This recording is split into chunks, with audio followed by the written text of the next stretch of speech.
Теріс ағымдағы ұйымдардың арбауына көбіне діни сауаты таяз жастар арбалып жатыр. Жат ағымға тосқауыл қою үшін бүгін еліміздің дін істер агенттігі өкілдері мен прокуратура, ұлттық қауіпсіздік комитетінің мамандары Алматы қаласының студенттермен жүздесті.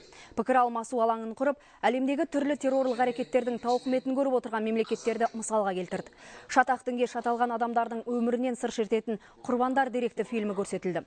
Қазір жастардың сауатын ашу мақсатында әрбір жоғарғы оқу орындарында дінтану пәні жүргізіледі.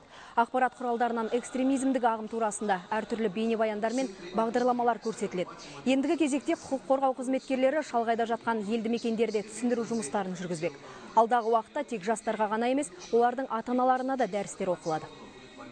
Халықтың арасында үлкен түсіндіру жұмыстарын ұйымдастырып жатырмыз. Әсіресе осы қазіргі күні 500-ден көп біздің мынау насихат, түсіндіру жұмыстарымен айналысатын топтар мемлекетімізде жұмыс жасап жатыр. Әсіресе осы былтыр бірінші осы жылдың кварталында 1 миллион 700 адам қамтылды осы жұмыспен. Оларға тікелей біз кездестік, сұрақтарына жауап бердік, өзіміздің мемлекетіміздің жүргізіп жатқан саясатын түсіндірдік.